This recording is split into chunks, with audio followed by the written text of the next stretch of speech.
Le cose in realtà non stavano in questi termini, come ben sa chi ha avuto esperienza di quegli anni, e se è vero, come è indubitabile, che i guasti dell'alluvione sono ancora oggi presenti, e almeno in parte lontani dall'essere completamente risarciti. Questa rapida analisi del periodo post-alluvionale non sarebbe in effetti completa se non dopo aver considerato il moltissimo che è stato fatto. Non tentassimo una valutazione complessiva del molto che, quasi a 20 anni di distanza, resta ancora da fare. Oggi per le carovane turistiche che attraversano Firenze nei tempi ferrei consentiti dalle agenzie di viaggio, dagli Uffizi al Duomo a Santa Croce in mezza giornata, o che si mettano pazientemente in fila al Museo dell'Accademia, l'alluvione è come se non ci fosse mai stata. Infatti non ha lasciato tracce visibili e non ha provocato alcun danno ai feticci della cultura artistica di massa. Il David di Michelangelo, il Tondo Doni, la Venere di Botticelli, le Cappelle Medici. Anzi, è probabile che la grande maggioranza di quegli ospiti frettolosi, e di sicuro i più giovani fra di loro, non abbiano neppure sentito parlare di ciò che accade a Firenze nel remoto 1966. Una diversa consapevolezza dei guasti alluvionali, quello abituato a girare per chiese e musei.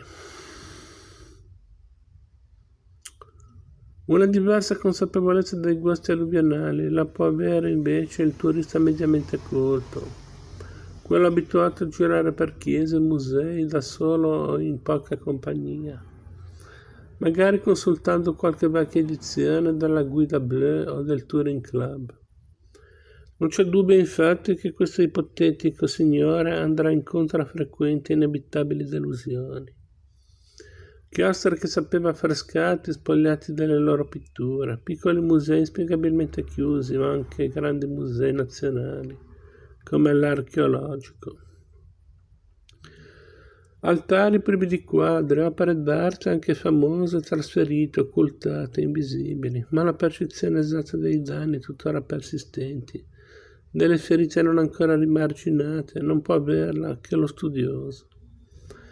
Solo che è costretto a lavorare per ragioni professionali e con metodo scientifico sull'antico patrimonio artistico fiorentino, sia che si tratti del funzionario di soprintendenza o del professore di università o dello studente con la tesi in corso.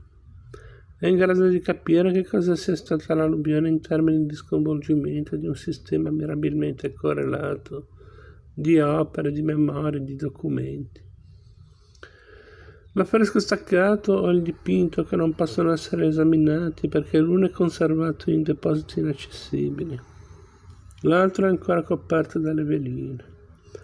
L'oggetto d'arte minore che è impossibile ritrovare tra i mucchi di arredi di incerta provenienza conservati nei magazzini della Petraia o di Poggio a Caiano.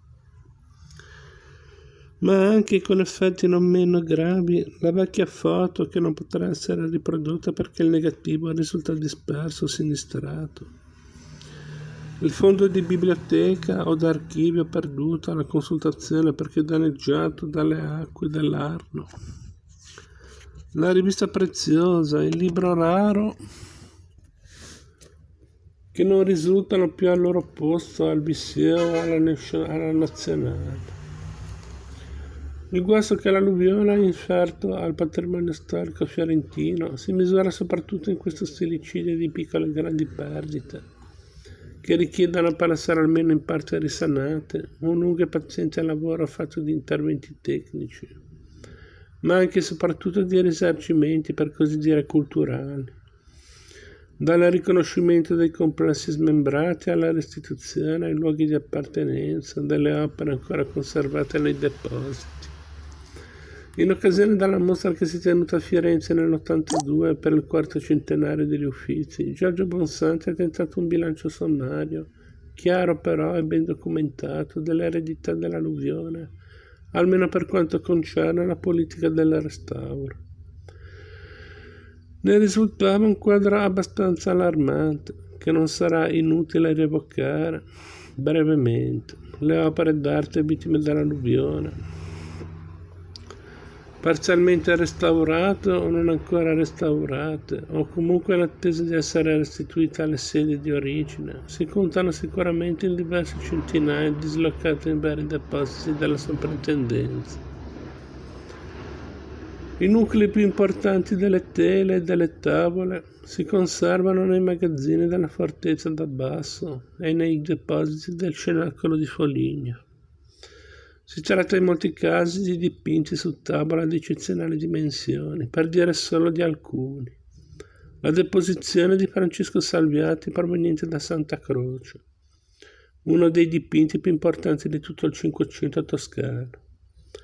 L'ultima cena di Giorgio Vasari, pure da Santa Croce, ora divisa in 5 pezzi, ciascuno dei quali misura circa 10 metri quadrati, e ancora dallo stesso autore l'Immacolata Concezione, dalla Chiesa dei Santi Apostoli, quadro capitale per la storia della Controriforma in pittura. Molte di queste tavole sono ancora avvelenate dal 66 e attendono l'intervento di trasporto. Operazione lunghissima e complicata, come si è detto, specie per le grandi misure. Parecchie altre già trasportate aspettano da anni nelle cassettiere della fortezza d'Abbasso, la sistemazione su nuovi supporti, la pulitura e il restauro pittorico. C'è poi il grande deposito degli affreschi staccati all'interno della limonaia di Villa Corsini, nella periferia nord di Firenze.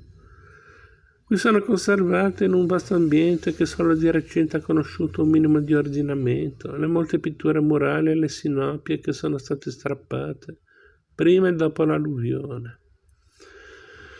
Si è già parlato nel capitolo dedicato agli affreschi staccati del problema estremamente arduo rappresentato dalla loro ricollocazione, e non è qui il caso di ripetersi ancora, se non per ricordare che fra i lasciti più ingombranti e imbarazzanti dell'alluvione c'è anche il cospicuo giacimento pittorico di Villa Corsini.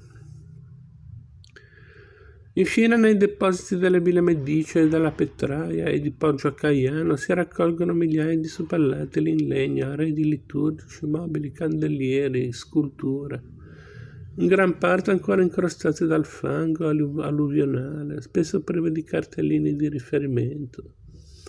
I problemi sollevati da una situazione di questo genere, di questo tipo, sono indubbiamente di grande rilievo e toccano aspetti tecnici, economici e più in generale politici. Posto che il progetto di restituire gradualmente ai luoghi di appartenenza gli affreschi staccati è in linea di principio apprezzabile, in che proporzioni e fino a quale soglia di rischio per gli affreschi stessi potrà essere concretamente realizzato? E come inserire il pur necessario ma costosissimo recupero delle migliaia di arredi conservati alla Petraia e a Poggio a Caiano nelle disponibilità finanziarie esigue della soprintendenza a fronte di urgenze di restauro che sembrano essere più importanti o meno procrastinabili? Sono interrogativi che obbligherebbero a risposte lunghe e difficili, probabilmente estranee all'argomento di un libro che voleva raccontare le vicende del restauro fiorentino, ma averli posti quelli interrogativi non mi sembra inutile, perché essi introducono ai problemi nuovi di ordine metodologico, organizzativo e anche politico, che negli anni 70 il laboratorio, con la trasformazione istituzionale, il mutato ambito di competenze e la grande crescita anche quantitativa, dovrà affrontare. Facciamo così.